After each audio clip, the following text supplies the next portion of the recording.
जय हिंद साथियों, क्या हाल चाल है। हम उम्मीद करते हैं आप बहुत बेहतर होंगे।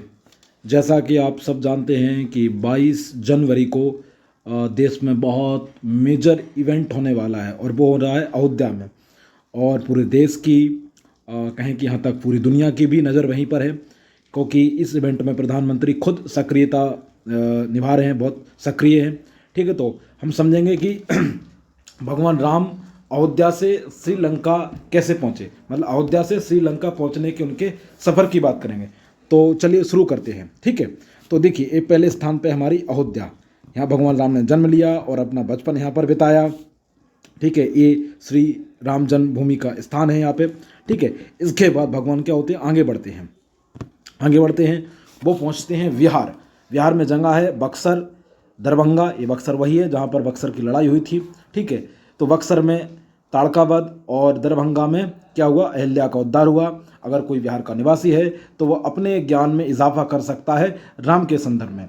इसके बाद प्रभु आगे बढ़ते हैं और पहुंचते हैं जनकपुर, जहां पर माता सीता से उनका विवाह होता है। और जो आज जनकपुर है वो कहाँ था, नेपाल में। कहाँ था ये, नेपाल में। ठीक है, इसके बाद प्रभु क्या होते, आगे बढ़ते हैं, पूरे नेपाल से चलते हुए जाते हैं और पहुँचते हैं यूपी प्रयागराज, जहाँ पर वो वनवास के पहले पड़ाव को फेस करते हैं यहाँ पर। ठीक है, ये पहला पड़ाव था। फिर जब भगवान यहाँ रहते हैं, फिर इसके आगे बढ़ जाते हैं तो वो पहुँचते हैं चित्रकूट, जो आज मध्य प्रदेश और उत्तर प्रदेश की सीमा पर है। यहीं पर क्या होता है, भरत मिलाप होता है यहाँ पर। जब भरत उन्हें मनाने आते हैं कि आप अयोध्या चलिए, हालांकि राम ये कहकर कह देते हैं कि उन्होंने अपने पिता का जो वचन है उसको वो पूरा कर रहे हैं, इसलिए वो वापस नहीं जाएंगे। ठीक है, फिर प्रभु आगे बढ़ते हैं और मध्य प्रदेश से होते हुए, ठीक है, और पहुंचते हैं कहाँ पर, महाराष्ट्र। महाराष्ट्र की एक जगह है नासिक। कौन सी, नासिक। नासिक में ही सीता हरण हुआ था, माता को रावण उठा के ले गया था यहाँ से। इसके बाद जब सीता हरण हो जाता है तो प्रभु फिर आगे बढ़ते हैं उनको ढूंढने के लिए। तो बेलगांव कर्नाटक में उनको मिली थी माता सबरी, जहाँ पर उन्हें सबरी के बेर खाए। सब जानते हैं इस कहानी को। फिर भगवान इसी क्रम में आगे बढ़ते हैं, प्रभु आगे जाते हैं। ठीक है, तो माता सबरी उनको कहती है कि आपको आगे जाकर सुग्रीव मिलेंगे, हनुमान जी मिलेंगे।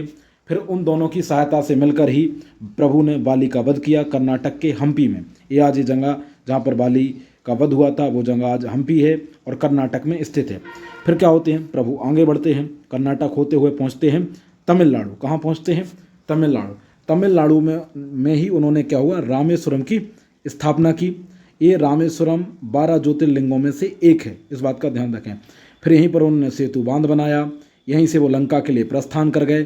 फिर वो लंका गए, इस रास्ते से लंका पहुँचे, उन्होंने बांध बनाया। फिर जब भगवान लंका पहुँचते हैं तो क्या वो आज जो जगह है लंका में वो किस नाम से जानी जाती है, तो उसका नाम है लगगला। लगगला जगह है, श्रीलंका में है। भगवान यहाँ पहुँचते हैं, रावण का वध करते हैं, माता सीता को मुक्त कराते हैं और विभीषण को उसका राज वापस दिलवाते हैं। इसके बाद प्रभु क्या करते हैं, धर्म की स्थापना करते हैं और वापस अयोध्या आ जाते हैं। वापस कहाँ जाते हैं, अयोध्या आ जाते हैं और अयोध्या पहुँचते हैं वापस माता सीता के साथ, अपने भाई लक्ष्मण के साथ। उसके साथ वानर सेना भी उनके साथ आई थी। ठीक है, तो दोस्तों हम उम्मीद करते हैं आपको यह वीडियो और जानकारी दोनों ही पसंद आए होंगे। जय हिंद, जय भारत, जय श्री राम।